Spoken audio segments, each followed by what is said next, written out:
بیت اللہ کے تقدس کی طرح اس کے غلاف کی تاریخی اہمیت بھی مسلمہ ہے۔ غلاف کعبہ کی تیاری کا آغاز کب ہوا، اس کی درست تاریخ کا علم تو نہیں، تاہم معلوم تاریخ اور مصادر سے یہ ہوتا ہے کہ پہلا غلاف یمن کے طبع الحمیری نامی ایک بادشاہ نے تیار کیا تھا۔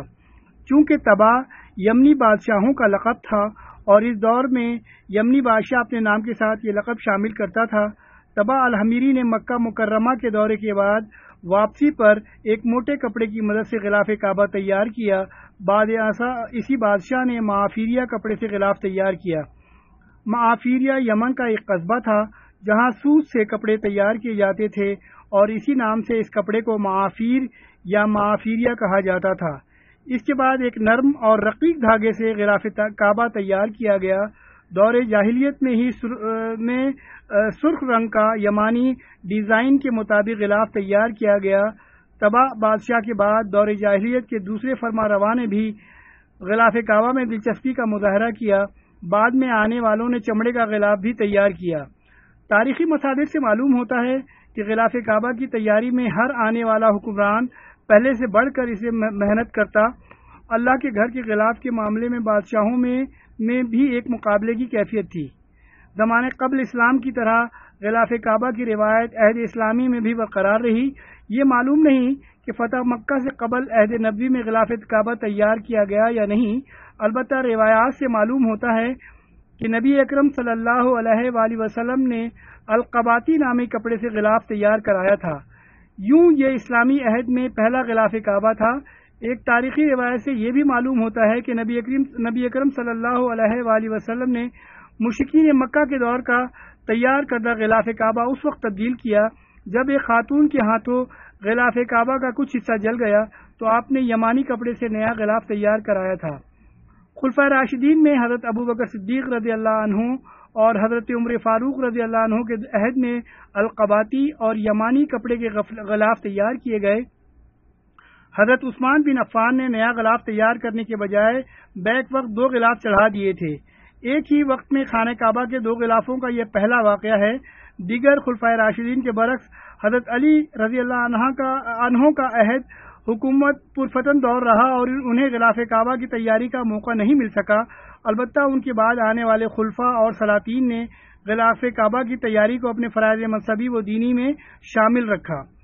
روایات کے مطابق عصر حاضر میں جس حکمران خاندان نے غلاف کعبہ کی تیاری اور جدت میں زیادہ توجہ سے کام کیا وہ عبدالعزیز آل سعود ہیں، جنہوں نے حقیقی معنوں میں الحرمین شریفین کی خدمت کا حق ادا کیا۔ آل سعود سے قبل کئی صدیوں تک غلاف کعبہ کی تیاری یا تبدیلی کی تصدیق نہیں ہوتی۔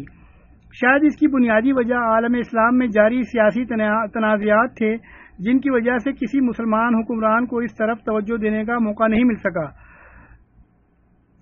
1344 ہجری میں غلاف کعبہ کو تبدیل کیا گیا۔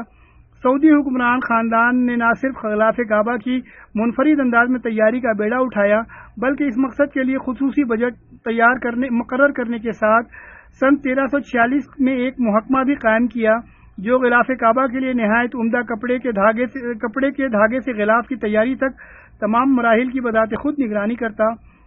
اب ہر سال خانہ کعبہ کے غلاف کو نئے انداز اور منفرد جدت کے ساتھ تیار کیا جاتا اور خانہ خدا کی زینت بنایا جاتا ہے۔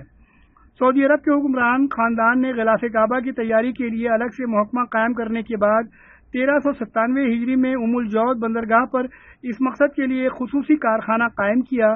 اس کارخانے میں غلاف کعبہ کی جدید ترین تکنیک کے مطابق تیاری کے تمام ضروری انتظامات کیے گئے۔ یوں ہر سال یہ کارخانہ بیت اللہ کا ایک نیا غلاف تیار کرتا ہے جسے پورے تسک و احتشام کے ساتھ خانہ کعبہ کی زینت بنایا جاتا ہے۔ الجود میں قائم کارخانے میں غلاف کعبہ کی تیاری کا کام سال بھر جاری رہتا ہے۔ غلاف کعبہ کی تیاری کے مختلف مراحل ہیں۔ قارئین کی دلچسپی کے لیے لوگوں کی ہیں۔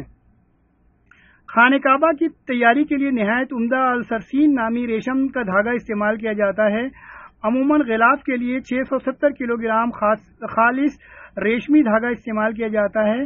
دھاگے کی تیاری کے بعد پہلا مرحلہ دھلائی کا ہے، جس میں دھاگے کو اس کے منفی اثرات زائل کرنے کے لیے گرم پانی میں دھویا جاتا ہے تاکہ دھاگے کی تیاری میں استعمال ہونے والے کیمیائی اثرات ختم ہو سکیں۔ دھاگے کو ہر قسم کے مضر اثرات سے 100% پاک کرنے کے لیے غلاف کے بیرونی حصے کے دھاگے پر سیاہ اور اندرونی حصے، جسے اصطلاح میں الستارہ بھی کہا جاتا ہے، پر سبز رنگ کیا جاتا ہے۔ لیبارٹری کے شعبے میں غلاف کعبہ کی تیاری میں استعمال ہونے والے ریشمی اور سوتی دھاگے کی کوالٹی اور معیار کو چیک کیا جاتا ہے۔ غلاف کے کپڑے کی تیاری شروع کرنے سے قبل اسی تجربہ گاہ میں دھاگے سے نمونے کے کپڑے تیار کیے جاتے ہیں تاکہ اس کی عمدگی اور معیار میں کوئی کمی نہ رہ جائے۔ زمانے کے ساتھ ساتھ غلاف کعبہ میں بھی جدت کے ساتھ اس کی تیاری کے طریقے میں بھی جدت آتی گئی۔ چند برسوں قبل تک غلاف کعبہ کی تیاری کا تمام کام ہاتھ سے کیا جاتا تھا۔ غلاف کی سلائی، کڑھائی، آیت قرآنی کی لکھائی سمیت تمام سوئی یا دستی آلات کی مدد سے طے کیے جاتے تھے۔ یقیناً یہ مشکل اور صبر آزما کام تھا اور اس طرح خانہ کعبہ کی تیاری میں کافی وقت صرف ہوتا تھا۔ آل سعود کے ابتدائی دور میں بھی دستی آلات کی مدد سے غلاف تیار کیا گیا، لیکن اب اس کی جگہ جدید مشینوں نے لے لی ہے۔ اب غلاف کعبہ کے اندرونی اور بیرونی دونوں حصوں کی تیاری کے ساتھ ساتھ ان پر ہونے والی کشیدہ کاری، لکھائی اور سلائی کے لیے جیکارڈ نامی ایک سسٹم استعمال کیا جاتا ہے۔ اب مشینوں سے یہ غلاف کعبہ تیاری میں استعمال ہونے والی دھاگوں کی تعداد تک معلوم کرنا آسان ہو گیا ہے۔ ایک اندازے کے مطابق 1 میٹر غلاف کعبہ میں 9986 دھاگے استعمال ہوتے ہیں۔ جدید مشینی نظام نے غلاف کی تیاری نہ صرف آسان بنا دی بلکہ اس میں وقت کی بھی اچھی خاصی بچت ہو جاتی ہے۔ غلاف کعبہ کی تیاری میں طباعت کا مرحلہ اہم ترین سمجھا جاتا ہے کیونکہ یہ آسان ہونے کے ساتھ ساتھ نہایت نازک بھی ہوتا ہے، کیونکہ اس میں دھاگوں کی مدد سے آیت قرآنی کپڑے پر منقش کرنا ہوتی ہے۔ آیات کی طباعت کے مرحلے کے لیے غلاف کے سادہ کپڑے کو 2 اطراف سے مضبوط لکڑیوں کے ساتھ باندھا جاتا ہے۔ اس کے بعد اس پر پہلے عام ریشم اور پھر ریشمی کپڑا چڑھایا جاتا ہے۔ اس کپڑے پر منقش آیات کی پٹیاں چسپاں کی جاتی ہیں۔ مشین کے ذریعے پرنٹنگ کے مرحلے کے بعد سفید اور زرد دھاگوں سے اس پر کشیدہ کاری کی جاتی ہے۔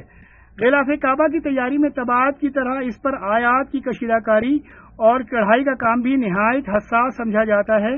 کڑھائی کے لیے مختلف کثافتوں کے ساتھ سوتی دھاگے لیے جاتے ہیں اور سوتی اور ریشمی دھاگوں کی مدد سے پہلے سے مطبوعہ آیات یا نقوش سے کشیدہ کاری کی جاتی ہے۔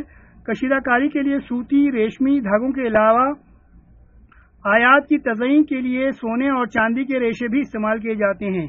کڑھائی کے لیے کام میں خاص طور پر غلاف پر 12 شمعوں، غلاف کے 4 کونے پر سورہ اخلاص منقش کی جاتی ہے۔ اس کے علاوہ غلاف پر مختلف آیات قرآنی پر مشتمل 16 پٹیاں الگ سے جوڑی جاتی ہیں۔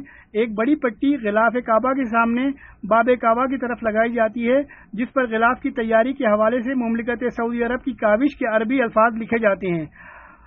غلاف کعبہ کی تیاری میں یہ عموماً آخری اور اہم ترین مرحلہ سمجھا جاتا ہے۔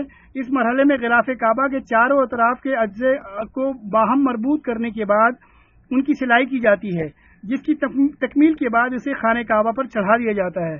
غلاف کعبہ سعود خاندان کے شاہ عبدالعزیز پہلے حکمران تھے جنہوں نے سن 1346 میں غلاف کعبہ تبدیل کیا۔